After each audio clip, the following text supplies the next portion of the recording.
Hey everyone, Scott here, and welcome back to the Blueprint Collective, the place where we talk honestly about what it takes to run a modern practice in the A&E field.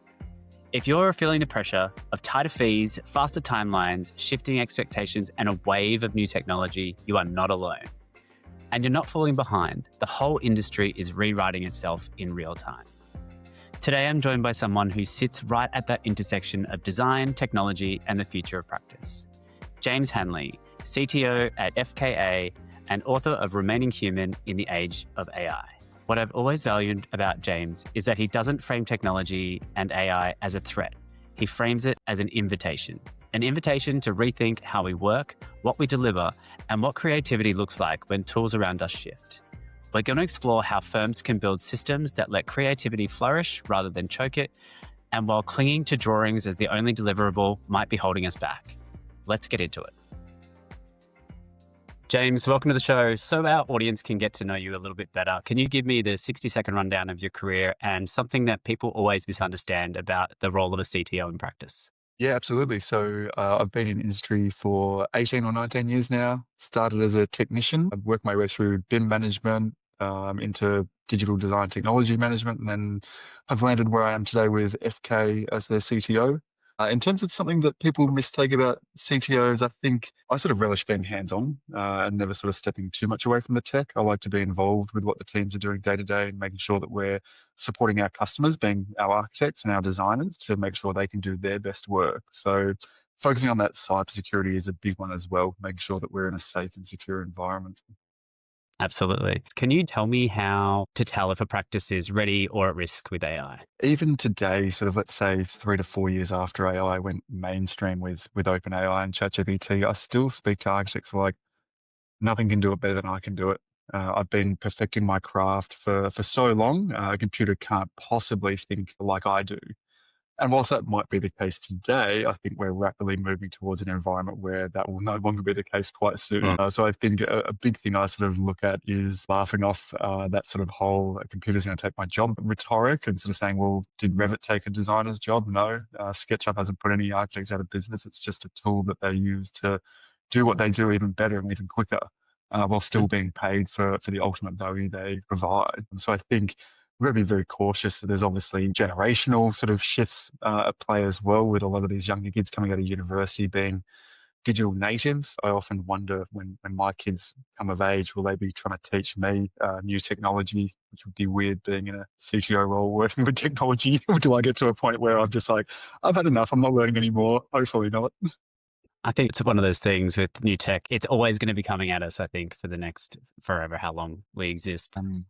We talk a lot about sort of change fatigue, and I actually don't believe in change fatigue. I just think that sometimes we're not match fit and we're not ready to change, but we have to change if we want to stay in business and evolve with technology. Ultimately, it's the only thing you can really do to keep up with how our industry is moving and technology we're using. So what's the biggest tech misconception you see in the industry right now, apart from it's going to take my job? I think it's around the automation and the speed to production. We spend a lot of time designing and thinking through, and we sort of haven't quite caught up to the point where technology can actually still enable it massively. I still think a lot of designers are sort of like, I need to bleed for my craft and I need to do what I do, make sure I eke out the best possible design outcome just using my butter paper and my pencil.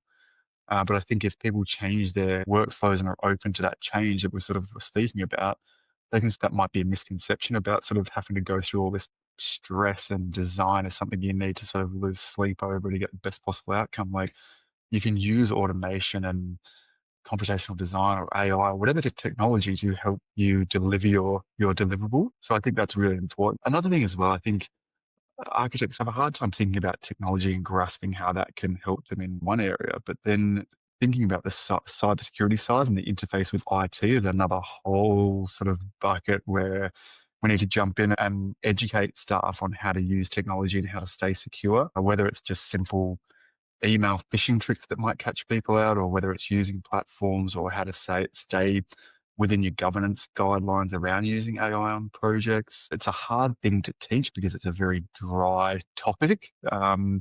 But just that simple cybersecurity and not using one password for every account you have and all those sorts of things, just the super basics. That digital education piece around teaching people, hey, there's new technology out there, but you've also got to make sure that you're operating in a safe environment as well, which is Mm. of your own creation.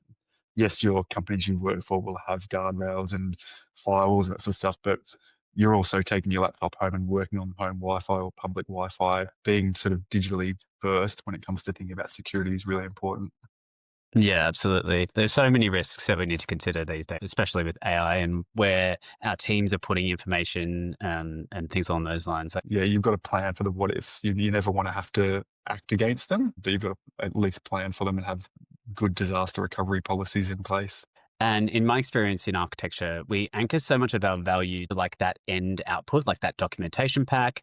What do you see is the biggest risk if AI tools start shifting into that sort of space? You're absolutely right. We focus so much on the output, and sometimes we lose the forest through the trees a little bit. Like I've worked on projects where we've put in renders on every sheet of a project for a $1 billion hospital, and the client's like, "Hang on, why are all these variations coming through, and why is the file this big?" And we never actually asked for these, but we've got to pay for them. So I think sometimes there's that seduction by technology. People get seduced by that shiny new object and always wanting the perfect rendering. Like, how are you dealing with contract review or CRM? It's all that boring, non-sexy stuff that it takes behind the scenes to run a business. AI and not even AI, just technology in general can absolutely streamline those functions. But there's not a lot of people that want to dive into that because it's a lot of work. They want to just be like, well, how can I get the best render out? Doesn't matter whether the client asks for it. I just want to visualize the project for my sake. So I think there's a lot of education there that I don't know whether it takes place in university or not. I think university pump out great designers, but they don't often pump out great business leaders in the architectural space. And they're two different skills, right? I shouldn't crack too much of the architects. I've always sort of thought when you're in an architecture practice, you want to pay your architects to design. That's what they're trained to do. You want to go and pay your BA team to run the business. Yeah, absolutely. I've seen it so much in practice, and I've always like banged on it at it a little bit is that there is not enough business education in architecture school. But I think part of that too is so many architects don't sit in big practice and they go out and do things on their own or in small teams. And I think technology is exactly the same, right? When you think about these smaller sort of practices starting up or people going out to small practice, like if I was to think about starting my own architecture practice, I think I'd lose sleep a few weeks, if not months. Like there's a lot to consider. I need a payroll system. I need a HR system. I need technology. What about my licensing? Hang on, my licensing costing that much? Well, I don't have any other money to spend over here. Like there's a lot to think about. So I think in some ways, it pains me to say that sometimes that's why technology takes a back seat because it's often the trickiest thing to solve, and you've got to actually make sure you're paying your staff properly and dealing with leave and all those sorts of things. That's probably a good segue. Where do you see firms slipping into like feature sprawl and just grabbing at kind of anything and everything, the new shiny technology? That has been a big part of my job at numerous practices over the last few years is to come in and actually evaluate technology stacks and say, hey, you've got this amazing software here, but you're only actually using one feature. Oh, but we need that feature. Well, hang on, did you realize that something in your technology stack already does that? Maybe to a better or to a lesser extent, but it does it. So I think that's where looking at software budgets and technology budgets, there's so much crossover in the tools we use. And there's always going to be to a certain extent. But take a big example, like why do practices run 3 and 4 different modeling softwares? Sure, one might be better for the design side and complex organic shapes, and another might be better for the documentation side. But when you start adding a third and fourth one in there, and maybe one's a desktop software and maybe one's in a web browser, the licensing and the cost just spirals. And then before you know it, you've sort of got boards sitting there being like, why is our tech budget blowing out 20% in the last 18 months? Like, of course, there's that price increase that normally goes along every year. But I think some people just sort of get so stuck down in the detail saying, oh, I don't have this piece of information, or I need to do this task, and this software solves it before actually evaluating whether they can do the same exercise in their existing tech stack. And that's not to say I'm anti going out there and buying new software and buying new technology or even building your own, but you've got to identify, well, what do our teams do day to day? Is there an opportunity to do it better? Are we confusing them by providing too many options to do it? And where can we ultimately streamline that tech stack and actually free money up and invest in something like AI or automation or the next technology that comes out to be ahead of the curve instead of always playing catch up? The licensing alone in A&E practices for just the basic software that you need is so expensive. Well, that leads me into a good question. Is there a perfect tech stack for an A&E practice today? I'm going to say no, just off the top of my head, because it's going to depend on what geography you work in, what sector you work in, who your main client base is. It really depends on the scale of your business as well. And I think it depends on also what sort of architecture you're delivering. If you're delivering nice, boxy sort of architecture, there's obviously a platform out there that serves that really well. If you're sort of down the Zaha side and you're going really free form organic stuff, well, then you probably want a different software. There's no clear answer to that. I think that the software stack that suits you best is, I suppose, whatever you're willing to pay, right? It's tied to budget and what you're actually wanting to enable with your staff. I've also been a big advocate that I also want architecture practices not just to be remembered for what they built, but for how they built it and how they designed it. And obviously, I think as well, having spent some time in the university sector doing some education, you also want to use technology to entice people to come and work for you. Hey, come work for us. You're going to get access to the latest AI or the latest photogrammetry software or whatever it might be. Because if you think about these kids coming out, they're so driven by, well, I want to use the best tools out there and I want to work efficient. I don't want to be paid to come in and work for an architecture practice and have to sit on door schedules for the first 6 months. And if I do have to sit on door schedules, I sure as heck better be able to automate them instead of plugging them in one by one. So I want to make sure our tech stack is nice and compact, but also flexible enough that we have room for value adds and innovation. You said that teams work in deadline-driven environments, which we're all aware of, but there's rarely any time for training. So what's the hard conversation we need to be having inside practice around upskilling new technologies? Love this question. And the more I think about it, and maybe the older I get, if you're a business and you're not allowing your staff X amount of hours per week to be put into timesheets as L&D, you're probably doing yourself a disservice as a business. I'd had conversations before, well, L&D has to be done in your own time. Well, sorry, like if you work on a project and the client wants to change a stair, it's a variation. You get charged for that. Does that mean if I go home tonight and do some training, I can charge you for it? And guarantee you what the answer is going to be there? Absolutely not, James. But there's also then that mental health side to it where a lot of these people work on 3 and 4 projects at a time. Like, well, James, I didn't even get time to do my 2 hours of L&D this week. Or what I also hear is like, oh, the 2 hours I had set aside was actually just to triage emails that I just didn't get a chance to get to on Monday or Tuesday. I've just done performance reviews with my team and said, guys, you need to be absolutely, to the letter of the law, block out 2 hours a week. Make sure you don't cross over with each other. So one of you is always there to support the business, but you have to protect that L&D time like it's your firstborn child and absolutely make time, because I wish someone had sort of said that to me as I was coming up through the industry. I feel like I'm self-driven enough that I took care of myself. But when you're in that technology role or a BIM manager, part of your job description is to train the rest of the staff. And I've always said, well, who trains the trainer? And I've spent countless hours on a couch on a Friday night or a Thursday researching, reading blogs on Twitter, LinkedIn, YouTube, whatever it might be. And yeah, sure, that's nice every now and then, but especially in this AI realm, like I got to the point where I was like, I need to put my phone down because my eyes are strained. I can't sleep properly because I'm just trying to digest all this information.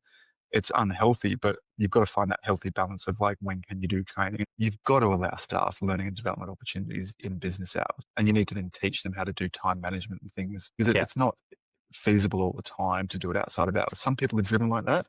Some people are not, and that's okay. But you need to allow for both. Yeah, absolutely. I was always having conversations in practice about slack in the workload isn't always a bad thing. It actually gives people some space Absolutely. to work on things for themselves or work on, Yeah, learning that new piece of software or improving that system. We definitely. think that every hour must be billed, I think, in our industry. And yeah, it's really tough to make space for that. You do a ton of implementations. What is the biggest challenge to overcome? And have you had some recent aha moments where something's really clicked for the team? Positive and negative. Yes, I'm actually in the middle right now as we speak of a huge Salesforce CRM transformation. So we still use Deltek, but moving from a Deltek and an Excel-based, dare I say it, format to tracking our go, no goes and our opportunities into a much more digital Salesforce proper CRM. Look, I think first and foremost, I've sat there for the last 6 weeks and done countless hours of discovery calls and process documentation. And whilst that was stressful at the time, I sort of look at it right now. I'm like, that was the easy part because the hardest part is going to be the implementation. I've now got to take 40 odd architects of varying digital literacy and actually convert them into a phone app and a website browser. And when I started Go No Go, you'll get a ping, and someone would be like, I didn't get a ping, or "Hang on, what is this ping? I've got too many pings." I'm like, okay, we need to digitalize those sorts of processes. And I think I have seen aha moments sort of on both sides of the fence. Sometimes people are like, oh my God, like another app. I don't want to use it. But I've also seen other times where I can initiate a Go No Go, put in the pursuit budget, the project budget, and all these things, and then just send it off and initiate it. And my entire principal and partner group will get a notification on their phone. James has got a new project. It's $50 million budget, but it's a sector we haven't worked in. And that's been that aha moment. They're like, okay, it's not going to be lost in 500 emails that I've received today. It's going to be on my phone where I can see it. And it's a really interesting one because for all the nervousness around new technology and, oh, it's something else to learn, I haven't got time to learn it, they're also like, oh, I actually get like a ping now on my phone or in the web browser, and here's my Go No Goes. I can just go straight to them. I haven't got to search my inbox. So that streamlining has definitely helped the business, and I can see that those moments coming through. But implementation is the single hardest part, I think, of getting a project across the line. It's business cases, due diligence, budgets, those sorts of things are easy. They take time, but it's the training and the onboarding that's always the hardest, and the continued support. And that's not a bad thing. These things do take time. You've got to teach someone the same thing 10 times, and you've got to do it with a smile on your face and a really nice demeanor. Even though it might be frustrating or a bit tricky, people learn at different paces. And I can see that straight away. I've got some people that have picked up this CRM really quickly, and other people are Yeah. like, oh, I'm having trouble with this, or I can't understand why I need to do this field and that field. And so, oh, that's okay. We can step you through that. Some people learn better through slide decks. Other people watch on-demand learning, and people like to read a user guide. You've got to try and account for all of that because even though it's a lot of work to develop up that documentation, it makes that change management exercise just that little bit easier. And then you get your critical mass saying, cool, got 20 of you guys that now know this platform really well. You can help me go out to the last 20 and get them across the line. And then we're all powering forward on the same tide. You said before that change fatigue isn't real, and we had a little bit of a chat about that. But what does it Mm. take for a studio to really kind of be match fit, as you put it before? It's got to be clear leadership and strategy from above that studio team. So I'm really lucky to work as part of an exec team that say, right, you've got a pretty much a blank slate. Where are we going with technology in this firm? And yes, you can go and have conversation and get feedback, but ultimately, James, this is your neck on the line. Like if you're taking us this way, we'll support you, and this is why you're here. Let's go that way then. So I think clear leadership and strategy is needed. Communication is obviously next. You want to make sure that you're communicating to people. And I've been on both sides of this. Sometimes I've got it really right. Other times I got it horribly wrong. And I can generally trace it back to how often or how infrequently I actually communicated the change. The biggest one in our industry that I speak to around architects is Adobe and Bluebeam. PDF tools, one of them costs a fortune, the other one's pretty cheap and lightweight and actually does an amazing job. But Adobe's the comfort zone. Bluebeam's the sort of new technology or new software that's been around for a while that people use.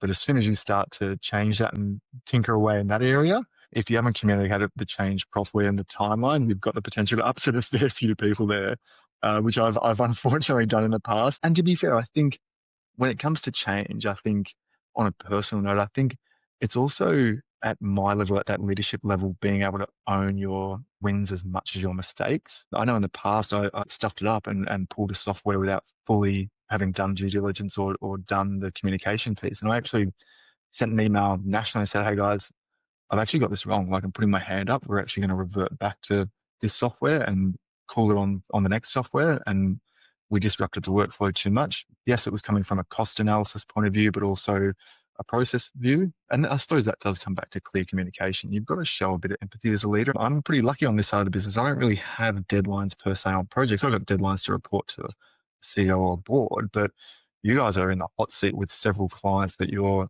trying to do. And hey, look, you know what? I'm really sorry I took the software off you that maybe affected that. We'll do better on the next one. So you've joined FK, the practice needs modernization. There's always resistance to change, but what has your experience taught you, especially like with this new change management process, about where firms get stuck and what helps to generate momentum? Look, I think in terms of my role at FK, I think sometimes the rose-tinted glasses come on when you're looking at your historical projects and where we've been. Well, we delivered that project with that software and like it was amazing. Like, that's great. That was 20 years ago. There was It's one great to have a software. memory. Yeah. Yeah, yeah, exactly. Yeah. Yeah. There was one software 20 years ago. Things Yeah. were much easier back then. Mm. That's all fantastic. But guys, we need to modernize and think about, well, if we were to do a project that size again, the software stack to deliver that would look vastly different. And are we prepared for that? I don't think so. So this is what we need to do to change that. So I think it's also breeding a good culture. In any business, you will have early adopters, early minority, late majority laggards. I was also always taught like get your laggards on board first and they'll be your biggest change champions. But sometimes I think as I've gone through my career for a number of years, I'm like, I don't really have the energy to deal with the laggards right now. I'm actually going to get my early majority or early minority on board and they'll help me. And you know what? The laggards, they can stay in their rose-tinted wonderland for that little bit longer and then we'll get them on the last final push. I also attended a leadership conference a while ago because I was always sort of taught, look, take people on the journey and communicate with them and get their input on change. And then I had the pleasure of listening to a woman speak a few weeks ago and she was like, we came into a business and we changed things so quickly that no one had a chance to comment on it. And that practice grew by 150% in 12 months. I was like, oh my God, that's a very different way to go. And I don't necessarily agree with all of it, but she sort of pushed this message home that you just come in and change things so quickly and people will be forced to jump on board. And Yeah. if they don't, well, then they will come on board with the majority of the company. I was like, that's a different way of looking at it. Would I use that process myself? Maybe not. You've got to be sensitive to the different sort of generations and people you work with and studios and things like that. But that was quite interesting. I don't know. I always think, could I push a little bit harder than what I'm pushing in terms of change? And are we just sticking in our comfort zone for the minority a little bit too much? Yeah, sometimes I think yes. But luckily, I think I've been in my role 4 months now and I've been given the mandate to come in and say, right, here's our tech budget, here's our design technology budget, here's our staff headcount, and here's what we're actually using. Solve it. And I've been given the free runway. I've actually never really worked for an architecture practice where they've just said, you know what you're doing. As long as you communicate to the CEO on the board, we're on board. I was like, wow, that's refreshing. Anything to do with change is you have to play the change, not the person. So you need to understand. I work with 161 colleagues, I think, as of today. I need to implement change 161 different ways because the way I talk to change about a software with you is going to be different to the CEO, is different to an architect, a designer. So you've got to say, well, hey, this is the benefit of the change. I can see you're apprehensive. We've got all this documentation and change management process here. We can support you. We've got champions. And all of this ladders back up into strategy, right? How are you actually strategizing this change? And is there actually a valid reason as to why you're even changing in the first place? A really good case is FK would be one of maybe 5 practices in Australia that are completely virtualized. So I'm on a lightweight laptop here and I log into my remote desktop. I've got my own virtual machine with all the software I need. I was like, oh, I've never really worked like this. I spent the first few weeks being like, how much can I install on this laptop right here? Because I like working on my laptop. And my IT manager was like, well, you can't do that. Come on, you got to lead this change. And again, I was like, yeah, you know what, right? Like, good on you for sticking up to me. Like, I'm in my comfort zone. I've never worked like this. And as soon as I moved across, I was like, oh my God, I've got a complete server behind this laptop screen that is so much more powerful than this computer. And it works really well. So no one is impervious to comfort zones. That's a really interesting point, doing that sort of virtualized office, because everywhere I've worked, they're like, we need our server to be in the office. Can you tell me a little bit more about virtualizing a office and what that looks like? The virtualization at FK was done before I joined, but essentially we have 0 on-prem servers across our 3 studios.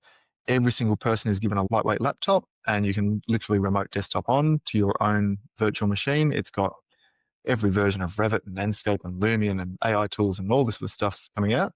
Um, there is a key management piece there because now you're talking about instead of buying a $7,000 laptop across 160 people, you're buying a $3,000 laptop, much cheaper, but then your data charges across your VM start to sort of really escalate. So you've got to think about, well, what size VM do my staff need? Are they happy with a 512 gig VM? Is that going to run Revit and 3 sessions of Revit and Enscape and Lumion? And it was a huge change management exercise that I unfortunately wasn't here for. But how do you convert people that are so used to being like, oh, everything's on my laptop, to being like, oh no, my laptop is just a gateway to my actual computer? But in terms of a security point of view, infinitely more secure. And look, I won't say infinitely, it depends on who you speak to. Every IT manager has got their own way of how they would set something up, whether they're on-prem or virtualized. But in terms of security for us, entirely secure, that everything sits in Azure, all of our files are there. And we work quite closely with Microsoft and their partners. We've been able to quite quickly build and deploy AI tools inside our environment because we essentially have a data lake. We have one virtualized environment where every single piece of information lives, and we can run AI in that quite quickly. So from an innovation point of view, really innovative, can be costly because you're almost on a month-to-month cost in terms of how much data you're pushing and pulling across Azure. But for us, that far outweighs any benefit you'd have on everything being on a local laptop for staff. We're heading into 2026. We're all in a December rush. What are some things in the technology space that SMEs in our industry should start doing as a priority for next year? You cannot go past cybersecurity at the moment. I spend a lot of time talking about AI and emerging tech, but I think what's worth remembering is that for every person that's building a cool, new, useful AI tool, there are probably 10 people building one for nefarious uses. We still get pinged by phishing emails left, right, and center. We can track all of our threats, and a lot of companies can do this anyway, but cybersecurity is a major one. It's just not stopping as our industry increasingly digitizes to the point that we never have before with so much stuff on the cloud. I mean, I'm sure you could cast your mind back to a month ago with big AWS outage. Half the world went down. How do you prepare for that? So there's the cybersecurity part. There's also the disaster recovery and uptime part as well. I think Autodesk were out because Autodesk runs some of their stuff on AWS servers, and that trickles down to us. And we're like, well, we haven't really got a leg to stand on. What can we be doing? But cybersecurity and disaster recovery planning, because I think a lot of businesses I've worked for are like, yeah, like we're ready for a disaster. I'm like, well, where's your policy? Oh, we haven't got it documented, the IT guy. Well, pretty sure he's going to be fairly busy during a disaster. So maybe we want to document this policy so everyone else can help out. So I think documenting our systems and preparing for the what ifs, I think, as we said before, just in case. Yeah, I've seen so many firms recently and over the last few years get sucked into ransomware, and firms are out for months or in the best case, a couple of days. But having just a cyber insurance is not the answer to this at all. On the flip side, what's one thing that you'd stop doing immediately in practice? Using Excel. Yes, that's great. Yeah, it has its place as long as it's like a data transfer tool and not a data input tool. It's funny, I love Excel, but equally dislike it because you get 10 different versions of stuff and you're managing a client list over here and I'm trying to use a shiny new CRM and meanwhile someone else is using their inbox to manage it. I'm like, Yeah, guys, let's just all get into one area. absolutely. We chatted a little bit about L&D and whose role is it and things like that. But do you have any advice for like young architects and engineers about the skills that are going to matter the most in the near future? I believe L&D is a skill, right? I've spoken to a lot of people at speaking events or conferences on like making the time to do L&D. If you've got a passion, if you're appointed into a practice as a interior designer, but you're really passionate about carbon capture or something, well, go and learn that, whether it's learning at night or learning on the job and using on your projects. Like you will quite quickly be recognized in your business as someone that is really keen on this and push that forward. I've spoken to a lot of, especially young kids coming out of a few presentations early this year, and they said, well, should I go to small practice or big practice? I was like, go do both. You'll know what it's like and the benefits for small business and a big business, and you'll get to understand what you learn and where you can carve out your skills, and you'll get access to different areas of the business and different stages of a project. So why not do both? Go and get as much experience as you can. I think that's really important.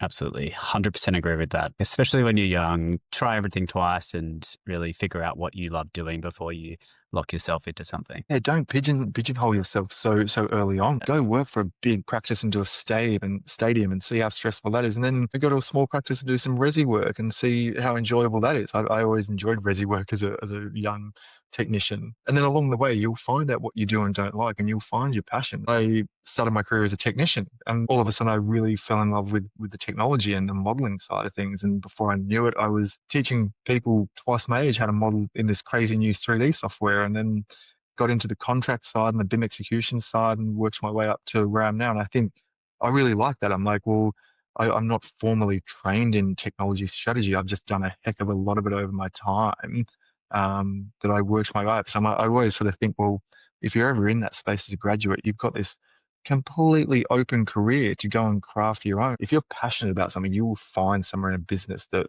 you want to work, and the business will need someone like you that is passionate about pushing technology. Awesome. Have you got a book or a podcast or a blog recommendation for the listeners? I have not had time to even read or listen to stuff in the last few weeks, but Sure. there's some really cool AI podcasts out that I've been listening to on Spotify a few weeks ago, actually. I'll have to find the name for you, but yeah, it sort of talks through all these different sort of options and what happens if AI does go wrong. And actually, there's some pretty cool stuff it's doing. It's not all doom and gloom, but it's like, here's some really cool stuff. But have we sort of thought about paperclip method and what happens if AI becomes so intelligent it just wants to take over the world? So it's quite lighthearted, but it's very informative. James, thank you so much for joining and sharing your thinking I with the appreciate it. collective. For anyone who wants to connect with you or your work, where can they find you online? I live on LinkedIn. Thank you so very much. No, I appreciate it, man. Thank you so much for having me on. It's been a pleasure talking about that sort of stuff that I enjoy talking about. That's it for today's conversation with James. What stood out for me is how much opportunity there is if we're willing to rethink what we deliver, how we work, and how we support the creativity that actually drives the industry. AI isn't a threat. The threat is standing still. What we sell, how we collaborate, and how we build systems around our teams is completely up for redesign. If today gave you something to think about, share it with someone in your studio. These are the conversations that help us build practices that last, not just practices that endure the chaos. Thanks for listening to the Blueprint Collective. Catch you next time.